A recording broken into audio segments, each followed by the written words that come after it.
Baiklah. Bismillahirrahmanirrahim. Assalamualaikum warahmatullahi wabarakatuh. Alhamdulillah, kita dapat bersama-sama dalam Ihya Ramadan Talk Series yang bertajuk Bedah Surah bersama Syukri Sulaiman. Apa khabar semua? Terima kasih kerana meluangkan masa bersama-sama kita pada hari ini. Kepada anda yang belum mengikuti kami, jangan lupa untuk ikuti kami di Facebook Ansara Cawangan Taiping ACT, Instagram dan Twitter @Ansara Taiping, serta channel YouTube Ansara Taiping. Untuk info-info perkembangan terkini Ansara Taiping dan sekiranya anda belum daftar sebagai ahli Ansara Taiping, anda bolehlah berbuat sedemikian di laman web www.myansara.org. Baiklah, tanpa membuang masa, kita mulakan majlis pada petang ini dengan ummul kitab Al-Fatihah.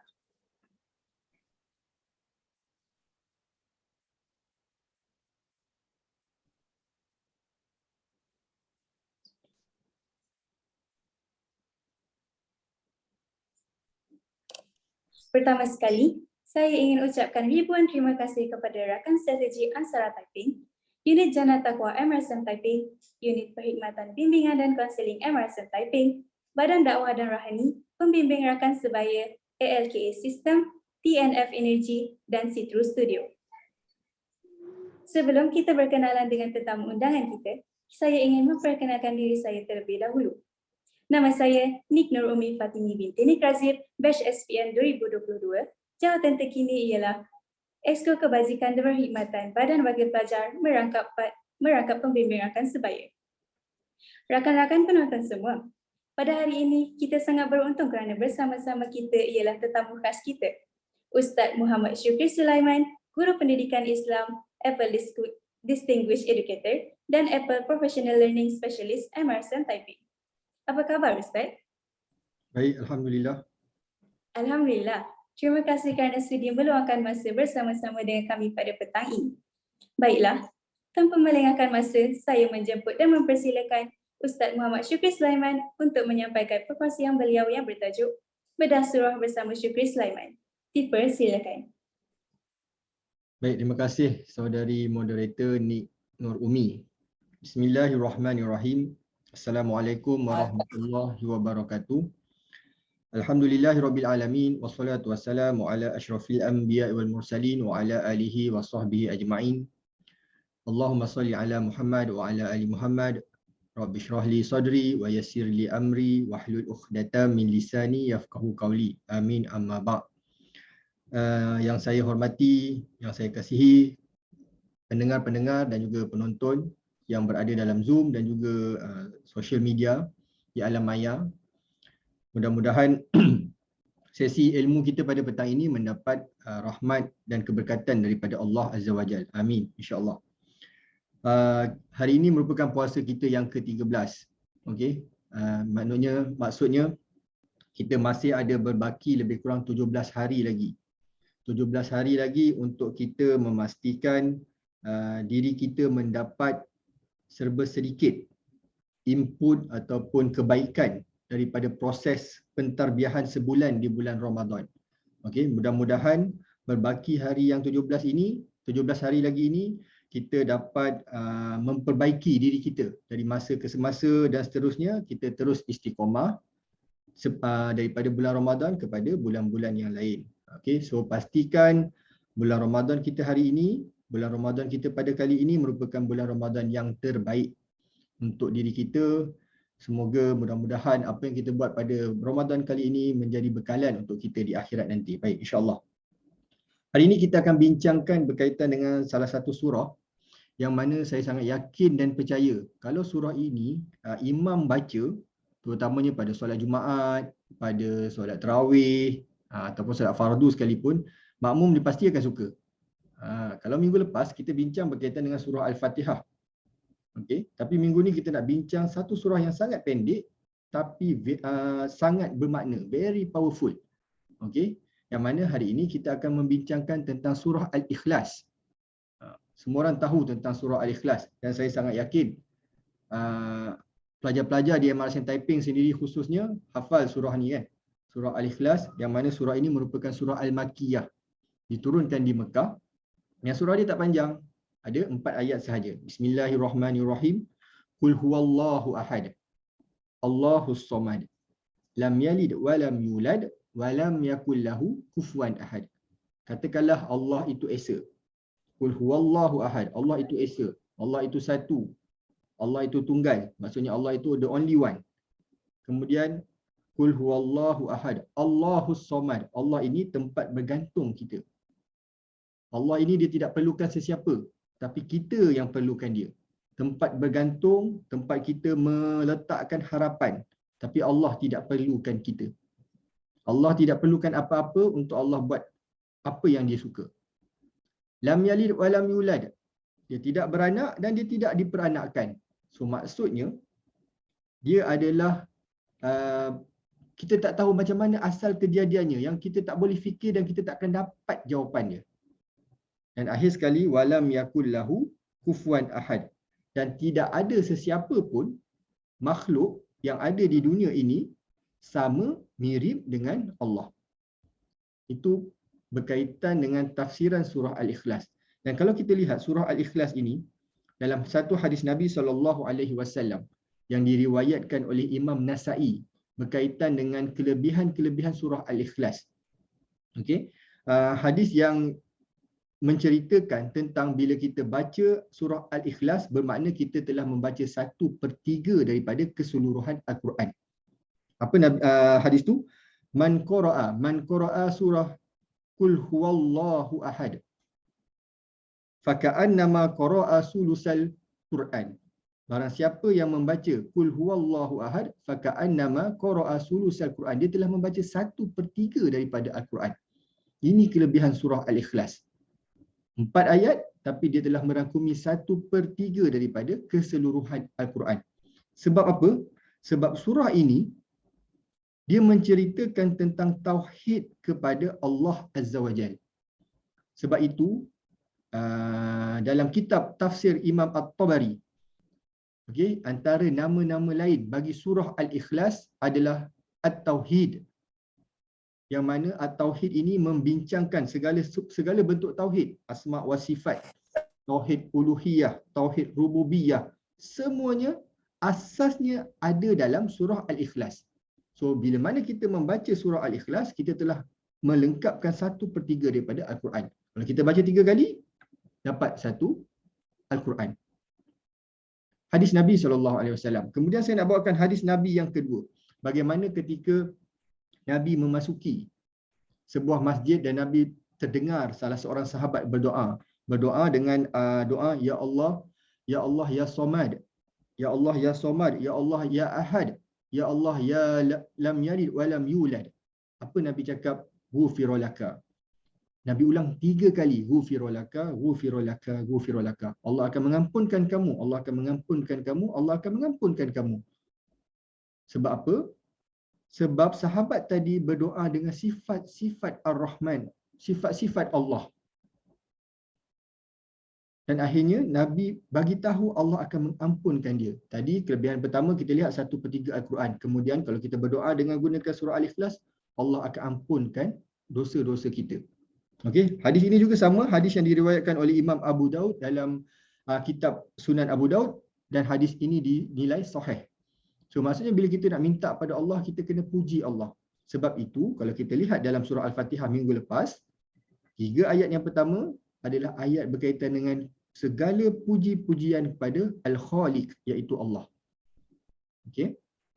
Kemudian saya nak bawakan satu lagi hadis Nabi SAW bagaimana seorang sahabat. Kisah ini sangat famous dan saya sangat yakin pendengar-pendengar juga tahu kisah ini. Okay, bagaimana seorang sahabat diminta untuk menjadi pengintip musuh, okay, di border Madinah. Kemudian bila dia jadi ketua, dia pun bawa dia punya tim. Bila time waktu solat, ialah imam, dia ketua, so dia jadi imam. Dan dia baca surah Al-Ikhlas.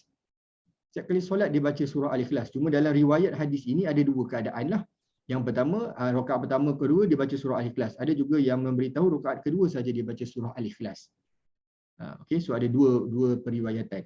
Tapi yang pastinya sahabat ini dia suka baca surah Al-Ikhlas. Jadi bila dia dah balik, dia dah pergi intip di sempadan tadi, kemudian dia balik. Bila dia balik, tim dia ni tadi ajukan kepada Nabi SAW. Macam mana keadaan ni Nabi? Ya Rasulullah, macam mana keadaan ni? Sebab baca surah Al-Ikhlas je. Setiap kali sembahyang baca surah Al-Ikhlas. Setiap kali solat, setiap kali waktu solat, dia baca surah Al-Ikhlas je. Dia tak baca surah lain. Dan Nabi jumpa pada sahabat tu. Nabi tanya pada sahabat tu. Apa sahabat tu jawab? Ya Rasulullah, inni uhibbuha. Wahai Rasulullah, aku cinta pada surah ni. Kan? Bagaimana keimanan seorang sahabat bila dia benar-benar memahami, bila dia benar-benar faham intipati, intisari ayat tersebut. Aku cinta pada surah ini. Apa Nabi jawab? Hubbaka uhibbaha. Hubbaka iyyaha yudkhilukal jannah. Hubbaka iyyaha yudkhilukal jannah. Hanya baca surah Al-Ikhlas. Kerana kecintaan dia pada surah Al-Ikhlas tadi, masuk dalam syurga. Nabi jamin dia masuk dalam syurga. Hanya kerana dia faham, hanya kerana dia benar-benar tahu surah Al-Ikhlas. Sebab surah Al-Ikhlas ini mengandungi akidah tauhid kita kepada Allah. Sebab itu kalau kita baca surah Al-Ikhlas tadi, Qul huwallahu ahad. Katakanlah Allah itu satu. Kita tidak boleh mensyirikkan Allah dalam apa juga keadaan. Biasanya masyarakat kita, masyarakat Melayu sinonim dengan bomoh. Kita ada kebergantungan pada makhluk. Kita ada kebergantungan pada alam yang lain. Sedangkan Allah buka seluas-luasnya rahmat dan kasih sayang dia pada kita. Sebab itu dalam surah Al-Fatihah minggu lepas kita dah bincang Ar-Rahman untuk siapa, Ar-Rahim untuk siapa. So kita kena faham kenapa kita kena bergantung harap, kenapa kita kena bergantung 100% kepada Allah Azza wa Jalla. Sebab itulah iman seorang manusia, iman seorang Muslim. Katakanlah yang Allah itu Esa. Allahus Samad, tidak ada tempat bergantung. Dalam apa juga keadaan, kita berusaha, kita telah lakukan yang terbaik, kita telah buat sehabis baik, kita kena minta pada Allah. Kita kena letakkan sifat kebergantungan kita, tawakal kita kepada Allah sepenuhnya. Dan bila kita ada sifat ini, barulah kita faham. Barulah datang. Barulah sampai erti redha. Barulah kita tahu, okey, kenapa Allah tak bagi aku walaupun aku dah usaha. Mungkin usaha aku tak cukup. Aku kena gandakan lagi. Kalau dalam konteks pelajar hari ini, nak SPM misalnya kan, 2 tahun, terutama tingkatan 5 akan SPM. Usaha dari sekarang. Bila kita nak tawakal, bila kita dah selesai semua, dah jawab habis exam, baru kita serahkan sepenuhnya pada Allah. Di saat ini, kita kena berusaha. Sama juga kita mencari Lailatul Qadar di bulan Ramadan. Kan? Di bulan Ramadan kita nak cari Lailatul Qadar. Itu antara goal kita di bulan Ramadan. Itu antara objektif kenapa kita berpuasa di bulan Ramadan. Sebab kita minta pada Allah semoga kita dipertemu dengan Lailatul Qadar. Tapi kalau kita tak usaha, puasa kita pun tak sehabis baik. Kan? Waktu siang kita dipenuhi dengan tidur. Waktu siang kita dipenuhi dengan perkara-perkara yang tidak berfaedah. Waktu siang kita dipenuhi dengan perkara-perkara yang tidak memberi manfaat pada ibadah puasa kita. Agak susah dan sukar untuk kita bertemu dengan malam Lailatul Qadar. Okey. Kemudian lam yalid wa lam yulad. Allah ini tidak beranak dan tidak diperanakkan. Sebab itulah asbabun nuzul surah ini, sebab penurunan ayat surah ini, surah Al-Ikhlas, bila mana orang Yahudi jumpa pada Nabi SAW, dia ceritakan pasal sembahan-sembahan dia. Dia ceritakan pasal Tuhan dia. Tuhan aku hebat, berhala aku hebat, sembah matahari, kaum yang sembah matahari, kaum yang sembah api. Dia tanya pada Nabi, so Tuhan kau ada apa? Pada masa itulah wahyu Allah turun kepada Nabi SAW. Okay, ini antara asbabun nuzul surah Al-Ikhlas. Okay, maksudnya mereka menceritakan kehebatan Tuhan mereka. Mereka menceritakan keadaan Tuhan mereka. Dan mereka nak Nabi pun sama juga, ceritakanlah keadaan Tuhan kau.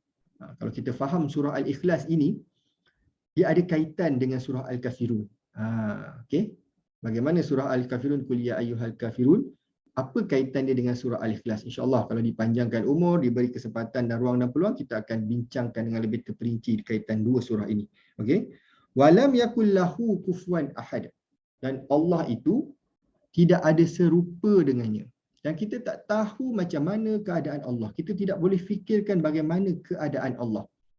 Bagaimana sifat tangan Allah, bagaimana wajah Allah. Kita tak boleh fikirkan semua tu. Sebab Allah ini Tidak ada sesuatu apa pun yang mirip dengannya. Dan kita kena faham. Inilah yang kita kena tahu kenapa Allah turunkan surah Al-Ikhlas ini, kerana untuk memastikan akidah kita, tauhid kita kepada Allah itu semakin kukuh, semakin mantap. Okey? Sebab itu jugalah nama-nama lain dalam surah Al-Ikhlas, tadi saya dah beritahu, yang pertama tauhid. Yang kedua adalah An-Nisbah. An-Nisbah ini nama lain bagi surah Al-Ikhlas. Maksudnya disandarkan sifat Allah tadi kepada Allah. Itu sebab nama selain daripada nama Al-Ikhlas, namanya An-Nisbah. Dan ada juga nama yang lain untuk surah Al-Ikhlas, iaitu Al-Kafrid, iaitu tak sama dengan makhluknya. Okay. So banyaklah nama-nama surah Al-Ikhlas ni, banyak sebenarnya. Kita boleh lihat nanti, cuma saya bawakan beberapa contoh sahaja. Okay. Dan apa yang menariknya satu lagi dalam surah Al-Ikhlas ini adalah berkaitan dengan sifat Al-Ikhlas itu sendiri. Kalau kita lihat surah Al-Ikhlas, tidak ada perkataan ikhlas dalam surah tersebut. Kalau kita lihat surah-surah lain, ada perkataannya dalam surah. Tapi untuk surah Al-Ikhlas tidak ada. Dan macam itulah juga bagaimana kita nak meletakkan keikhlasan dalam diri kita. Mencakap analoginya seperti mencari semut hitam di dalam gelap. Susahlah kita nak jumpa kan. Itulah ikhlas. Bagaimana cantiknya, ini antara antara contoh, antara dalil bukti yang memberitahu bahawasanya yang Al-Quran ini bukan daripada Nabi SAW. Al-Quran ini daripada Allah. Bagaimana Allah susun dengan cantik. Tidak ada langsung perkataan ikhlas dalam surah tersebut.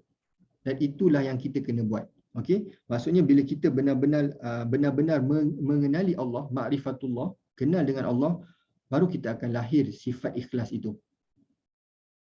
Dan dia bukanlah satu perkara yang mudah, tapi dia boleh diwujudkan, dia boleh ditanam rasa dalam diri.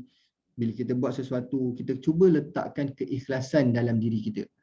Dengan itu, barulah kita faham kenapa ikhlas ini sangat susah untuk kita dapat. Okey.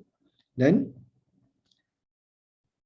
kalau kita lihat sekali satu lagi yang boleh saya bawa adalah berkaitan dengan dalil tadi, 1/3 daripada Al-Quran tadi, dalam arti kata lain, kita kena faham bahawasanya bila kita memahami ataupun kita benar-benar tahu tentang intipati daripada surah Al-Ikhlas tadi, barulah kita dapat dia punya maksud secara total, keseluruhan. Okey, maksud secara keseluruhan. Dan dalam ayat itu juga Allah beritahu lam yalid walam yulad, maksudnya kita tidak boleh nak bincangkan tentang keadaan Allah itu sebenarnya. Kita tidak boleh nak bincangkan tentang bagaimana Allah itu wujud, di mana rumah dia, di mana kedudukan dia, di mana dia duduk, macam mana keadaan Allah itu sendiri. Kita tak dapat nak fikirkan secara akal kita.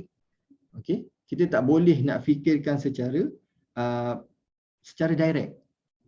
Bagaimana kita nak tahu? Kita kena beramal dari sekarang. Bila mana kita mati nanti, bila kita berada dalam syurga Allah, kita akan bertemu dengan Allah Azza wa Jalla. Dan masa itu barulah kita tahu keadaan Allah yang sebenar. Okey? Dan saya nak bawa sebagai orang cakap satu lagi hadis Nabi SAW. Tafakkaru fi khalqillah.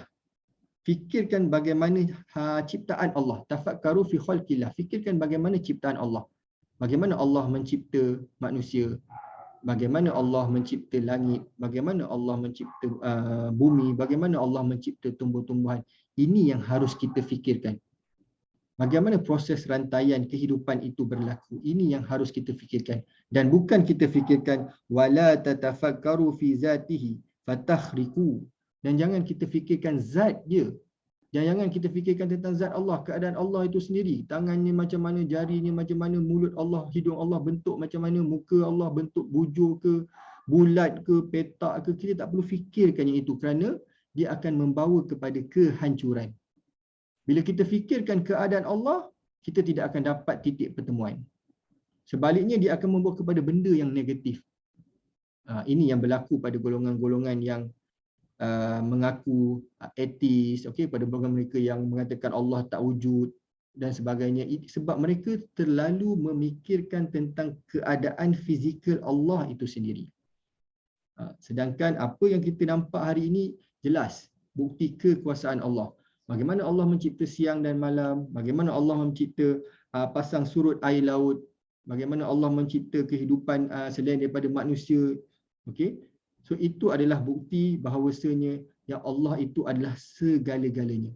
Walam yakul lahu kufuwan ahad. Dan Allah itu tidak ada yang satu pun yang sama dengannya. Okey. Jadi justru itu bila imam baca surah Al-Ikhlas ni, cubalah kita fahami, cubalah kita bawa maksud surah Al-Ikhlas tadi ke dalam solat kita supaya kita dapat kualiti solat yang sempurna. Suka saya ingatkan dalam solat ini yang paling utama adalah kualitinya, bukan panjang dan pendeknya. Ada orang solatnya lama tapi kualitinya tak ada. Ada orang solatnya pendek, kualitinya ada. Begitu jugalah sebaliknya. Okey, dalam solat ini apa yang kita perlu tahu, cara kita meletakkan pengharapan kita, cara kita mengabdikan diri kita kepada Allah. Sebab itulah solat ini perlu pada fokus. Sebab itulah solat ini melatih kita fokus untuk ingat, untuk tumpukan perhatian kepada Allah.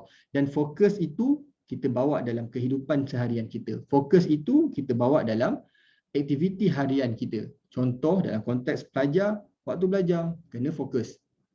Waktu belajar kena dengar elok-elok apa yang disampaikan oleh guru, apa yang dikongsikan oleh guru dan rakan-rakan. Ambil nota, buat catatan. Suka saya ingatkan dalam belajar ada 3 perkara. Dengar, lihat dan catat.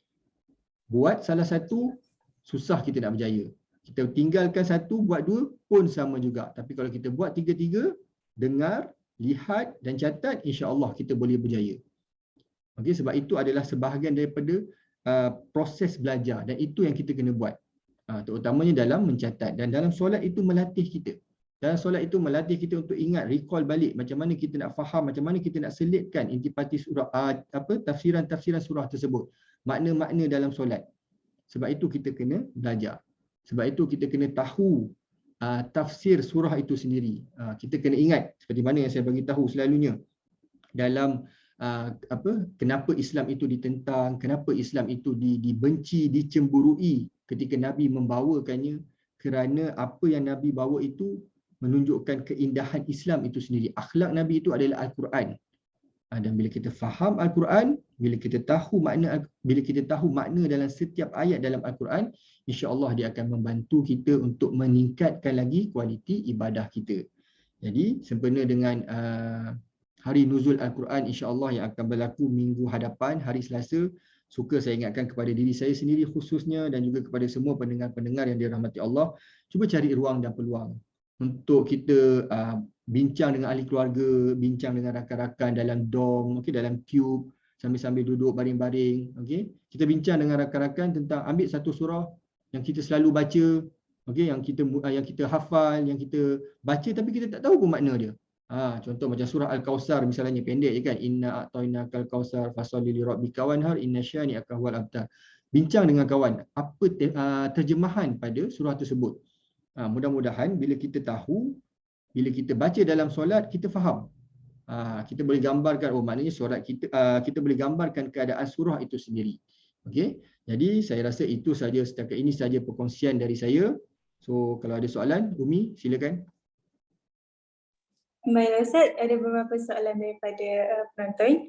Yang pertama ialah, Assalamualaikum Ustaz, nama saya Asfarinda dari kelas 503. Persoalan saya, bagaimana kita nak terus istiqamah dengan melakukan kebaikan? Terima kasih pada yang bertanya. Soalan ni bagus, istiqamah dalam melaksanakan kebaikan. Yang pertama, jangan buat secara banyak. Okey, bila nak istiqamah, awak kena buat sikit-sikit je. Okey, jangan mula dengan sesuatu yang terlalu besar. Kan awak pun belajar peribahasa kan, sedikit-sedikit lama-lama jadi bukit, sehari selembar benang lama-lama menjadi kain. Analogi itu analogi yang sangat cantik untuk kita terus kekal dalam istiqamah. Jangan buat banyak. Hari ni baca satu muka surat, besok baca satu muka surat, lusa baca satu muka surat. Baca pada waktu yang sama. Ni contoh dalam bacaan Al-Quran. Okey, hari ni hafal satu baris. Katakanlah pagi lepas subuh awak ada masa 6.45 sampai 7. 7 pagi, awak hafal 1 baris atau 2 baris ayat Al-Quran misalnya. Besok pada waktu yang sama buat juga. Jangan hafal banyak-banyak. 1 baris, 2 baris. 1 baris, 2 baris. Lusa buat juga. Yang penting jangan buat terlalu banyak. Bila awak buat banyak, awak takkan dapat nak istiqomah tu susah sebab awak dah rasa burden. Bebannya malah kita tinggalkan. Okay, so nak istiqomah jangan buat terlalu banyak, mulakan dengan sedikit, mulakan dengan yang kecil tapi pastikan dia konsisten. Sikit-sikit buat tak apa, tak ada masalah. Saya harap dapat menjawab soalan. Terima kasih Ustaz. Untuk soalan seterusnya, Assalamualaikum Ustaz. Saya Zafran dari kelas 508. Persoalan saya, bagaimana kita mahu kekal bermotivasi melakukan ibadah sewaktu bulan puasa tanpa terfikir rasa penat? Baik, terima kasih pada yang bertanya. Kita nak rasa terus bermotivasi dalam bulan Ramadan. Itu sebab kalau kita nak berkawan, kan, hadis Nabi bagi tahu, kawanlah dengan tukang besi. Bila kita berkawan dengan tukang besi, kita akan dapat bahan kepanasannya. Bila kita berkawan dengan pembuat minyak wangi, kita akan rasa wangian harum, kita akan rasa tempias wangian harumannya. Nak kekal bermotivasi, kita kena tengok keadaan sekeliling kita. Kadang-kadang dalam diri kita, kita dah cukup motivasi. Kita dah cukup dah, yes, hari ni aku akan bangun pagi pukul 3.30, aku nak buat solat sunat taubat, contoh. Aku nak buat solat sunat hajat. Keadaan sekeliling kita, keadaan tempat kita pilih, bukanlah tempat untuk mendorong kita melakukan perkara-perkara tersebut. Ataupun mungkin rakan-rakan kita sendiri yang di sekeliling kita tidak mendorong kita. Contohnya, ajak tidur sampai 1-2 pagi baru nak tidur. Nak bangun 3.30. Confirm tak boleh. Kan? Untunglah awak sebab awak duduk di asrama dan keadaan awak terkawal. Awak ada dengan orang-orang yang baik, awak ada dikelilingi dengan kawan-kawan yang bagus. Kan? Itu untungnya awak. Tapi bayangkanlah contoh awak berada di luar. Kalau di rumah misalnya, mungkin ibu ayah awak tak paksa awak. Kan, ibu ayah tak nak paksa awak, tapi awak sendiri. So kita kena pastikan nak berada dalam keadaan yang sentiasa bermotivasi. Saya boleh highlightkan keadaan sekeliling kita juga turut memainkan peranan. Tak cukup dalam diri kita sendiri, tapi kita kena tahu, okey, aku nak berada dengan siapa, dengan kelompok mana aku boleh berkawan yang boleh aku rasa okey, dia ni akan membantu aku untuk memperbaiki diri dari hari ke hari. Kita kawanlah dengan kawan, bukanlah kita memilih kawan, tapi kita nak tahu, okey, aku nak bangun tahajud, siapa yang rajin bangun tahajud? Contoh A. Nanti cakap dekat dia, kau bangun, kejutkan aku. Kau bangun sahur pukul 4, kau kejutkan aku nak sembahyang dulu dengan kau. So maksudnya kita bersama dengan orang-orang yang kita rasa okey, dia boleh membantu kita untuk buat apa yang kita nak. Bila kita berkawan dengan orang yang kurang bermotivasi, kita yang bermotivasi pun akan jadi down. Contoh mudah, awak nak belajar, kawan awak tengah main game kat sebelah. Kawan pula main game yang awak minat. Contoh PUBG ke, macam saya minat PES. Awak tengah main PES. Awak tengah study, kawan tengah main PES. Goal. Confirm lah awaknya fokus hilang. Okey? Umi, silakan. Baiklah Ustaz, seterusnya. Assalamualaikum Ustaz. Saya Risha dari kelas 5. Saya hendak bertanya tentang tadi Ustaz ada cakap yang kita kena bergantung seluruhnya hanya kepada Allah dan hanya berharap pertolongan darinya. Soalannya, macam mana kita nak pastikan satu-satu perkara yang kita lakukan tu niat hanya kerana Allah Subhanahu Wa Taala, dan bagaimana nak pastikan kita hanya bergantung kepada Allah Subhanahu Wa Taala? Kerana sekarang ramai yang apabila terlalu sedih atas sesuatu yang berlaku di dunia, mereka berharapkan pertolongan manusia dan tidaklah Allah Subhanahu Wa Taala. Baik, terima kasih pada saudari yang bertanya. Bila kita nak meletakkan pengharapan kita pada Allah, pertama betul niat. Kita kena betulkan niat kita. Sebab itulah bila kita nak melangkah keluar dari rumah, macam awak di asrama, bila awak nak melangkah keluar dari asrama, awak kena sentiasa perbaharui niat kita. Kena sentiasa perbaharui. Walaupun kita buat benda yang sama. Setiap hari awak bangun pagi, awak akan keluar solat subuh pergi sekolah. Keluar solat subuh pergi sekolah. Keluar solat subuh pergi sekolah. Tapi awak tak perasan. Mungkin niat awak berubah-ubah. Hari ni aku bangun solat subuh, aku pergi kelas, aku nak jumpa kawan A. Aku nak belajar subjek F. Aku nak jumpa cikgu N. Contoh. Sedangkan niat kita yang sebenarnya adalah untuk belajar the whole apa yang ada dalam sistem kita. Maksudnya perbaharui dan perbetulkan niat setiap hari itu adalah sangat penting. Kenapa kita kena belajar, kenapa kita nak jumpa cikgu, kenapa kita nak berkawan dengan orang ni, kerana Allah. Sebab itulah dalam solat itu niatnya berbeza-beza. Solat subuh niatnya lain, solat zuhur niatnya lain. Kan senang kalau niat tu sama. Kan saja aku solat satu hari, saja aku solat subuh untuk hari ini, solat zuhur, solat maghrib, solat asar, solat isyak kerana Allah Ta'ala. So nanti nak solat zuhur tak payah niat dah. Nak solat maghrib tak payah niat dah. Terus angkat takbir je kan. Tapi kenapa kita kena perbaharui? Sebab kita nak kena bagi tahu apa yang kita buat adalah kerana Allah. Dan bila berlaku sesuatu, sedih, kita nangis, kita rasa down, normal. Itu fitrah manusia. Kan Nabi pun rasa sedih bila mana isteri Nabi, Sayyidatina Khadijah meninggal, wafat. Nabi rasa sedih. Sebab Nabi pun manusia. Bila kita rasa sedih, tak ada masalah. Itu adalah fitrah. Okey, tapi jangan kita putus asa. Itulah yang masalahnya. Bila kita jatuh, relax, duduk kejap, fikirkan balik, bangun. Bangun terus. Jangan bagi ruang dan peluang untuk bersedih terlalu lama. No point. Sebab kita kena ingat, rahmat Allah itu luas. Mungkin Allah tak bagi kita A, Allah nak bagi kita X. Allah tak bagi kita F, Allah nak bagi kita W. Sebab apa? Kita bergantung harap pada Allah. Kita sentiasa bergantung harap pada Allah. Sedih, marah, itu fitrah. Kita yang kena kontrol. Kita yang kena cuba jaga, bawa macam mana cara kita nak bawa kesedihan kita. Macam mana cara kita nak bawa, geramnya aku, macam tu. So, kita lah yang kontrol benda tu. Okay? Silakan, Umi. Soalan seterusnya Ustaz, daripada Mukri Johari 408. Assalamualaikum Ustaz, bagaimana kita dapat meneguhkan akidah dan keimanan kita untuk mengelakkan ilmu sains daripada menghapuskan kepercayaan kita kepada Allah? Very good. Soalan yang sangat baik. Kita kena ingat, Al-Quran adalah segala-galanya. Al-Quran satu panduan yang sangat lengkap. Datanglah apa ilmu sekalipun, datanglah apa teknologi sekalipun, kita kena pastikan kita tidak boleh abaikan Al-Quran. Dan kita kena cari jalan, kita kena cari ruang, kita kena cari cara bagaimana kita nak membawa semua ini ke arah kebaikan. Awak belajar bio, awak belajar kimia, awak belajar fizik. Macam mana teori-teori yang ada dalam subjek-subjek ini boleh kita jumpa dalam Al-Quran. Macam mana kita nak cari matematik dalam Al-Quran. Dengan cara itulah kita dapat mengukuhkan akidah kita kepada Allah. Kita dapat menguatkan iman kita kepada Allah. Datanglah ilmu macam mana sekalipun, kerana kita tahu untuk bawa dia ke dalam Islam, kerana kita tahu nak kaitkan ni bagaimana Al-Quran dah cerita lama dah.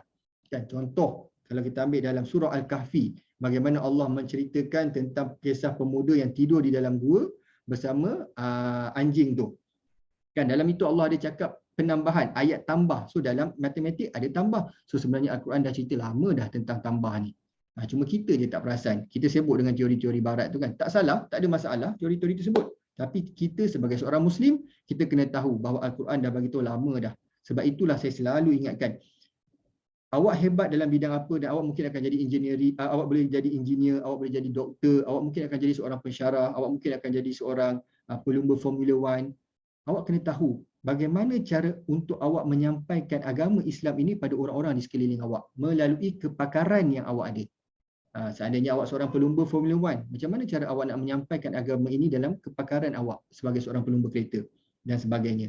Okay? So, kita kena fahamlah. Sebab itulah kita kena kuasai Quran ini. Bukan, kita kena fahami Quran ini.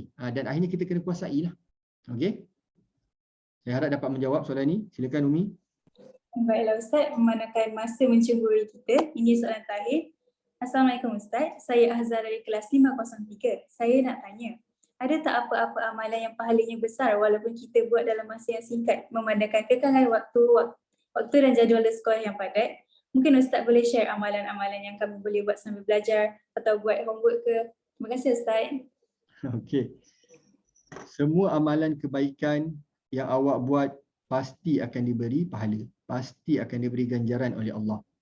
Contoh, awak senyum pada kawan awak. Senyum kan satu sedekah. Senyum tak perlu sampai 1 jam kan. Jumpa kawan senyum sejam. Kau buat apa ni? Aku nak sedekah. Kenapa sampai 1 jam? Kerana pening kawan tu. Awak senyum, awak kenyit mata dengan dia, awak buat perasaan, awak bagikan kegembiraan awak pada dia. Itu pun dah satu pahala yang sangat besar. Kan kadang-kadang kita nampak kadang-kadang kita terlupa kita nak cari benda-benda yang ibadah-ibadah yang memberi impact yang sangat besar. Sebenarnya impact yang ibadah-ibadah yang kecil itu yang kita selalu terlepas. Contoh masuk tandas kaki kiri. Kita tak buat contoh, ini bukanlah kita, ini budak-budak tempat lain lah dekat MRSM Bukit Larut sana kan. Taman Tasik ni MRSM pun sama juga. Masuk tandas kaki kanan, keluar tandas kaki kiri, terbalik. Sedangkan yang Nabi ajar masuk tandas kaki kiri. Bila kita ikut apa yang Nabi suruh, sunnah Nabi SAW, pasti kita akan dapat ganjaran pahala. Tak buang sampah merata-rata, very simple. Buang sampah, masuk dalam tu sampah, settle. So itu antara ibadah-ibadah yang kecil, yang mudah dan memberikan ganjaran pahala yang banyak pada kita. Bayangkanlah setiap hari awak buang sampah di tempatnya. Dan setiap hari, setiap saat, setiap minit ke setiap jam kau buat sampah pada tempatnya. Confirm awak akan dapat pahala. Okay? So tak perlu fikirkan, apa ibadah aku nak kena buat ni? Aku nak kena baca Quran satu Quran ke hari ni? Memanglah tak sempat. Kan? Tapi kadang-kadang kita ni susun masa tak betul. Kita susun masa, kita tak ikut waktu yang sepatutnya. Kita contoh, kita dah tahu dah Zuhur 1:30. Tapi kita susun jadual kita buat benda lain. Contoh ni contoh, okey. Kita dah tahu dah Maghrib 7:26 misalnya. Tapi kita buat benda lain pada waktu tu. Kita susun, okey, aku akan main game daripada 6:30 sampai 7:30. Rugilah kita, sia-sialah. So kita tak susun masa kita dengan baik. Sedangkan kita dah tahu dah kat mana waktu solat, kat mana perlu kita utamakan. Okey. So jangan risau, buatlah segala kebaikan. Awak niat buat melakukan kebaikan pun awak dah dapat pahala. Niat nak tolong orang, hari ni aku nak tolong orang, tak kisah apa-apa aku nak tolong. Niat je, tapi tak buat pun sebab tak ada orang yang nak tolong, yang kita nak tolong, pun dah dapat pahala, insya-Allah. Silakan Umi. Alhamdulillah. Dengan itu, jelaslah kepada kita semua tentang kelebihan memahami Al-Quran. Jadi bolehlah kita beramai-ramai mempraktikkan amalan ini dalam kehidupan harian kita. Terima kasih kepada Ustaz Syukri kerana sedia untuk memberikan perkongsian yang bermanfaat serta meluangkan masa bersama kami pada petang ini. Tidak dilupakan juga sekali lagi terima kasih yang tidak terhingga kepada rakan-rakan strategi Ansara Taiping, iaitu Unit Jana Taqwa Emerson Taiping, Unit Perkhidmatan Bimbingan Konseling Emerson Taiping, Badan Dakwah dan Rohani, Pembimbing Rakan Sebaya, ALK System, TNF Energy dan Citrus Studio. Baiklah para penonton, sekiranya anda ingin menonton kembali rakaman sesi ini, anda boleh berbuat sedemikian di Facebook Ansara Cawangan Taiping dan di YouTube Ansara Taiping. Baiklah, kita tutup majlis kita pada hari ini dengan bacaan Tasmiyah Kafar dan Surah Al-Nas.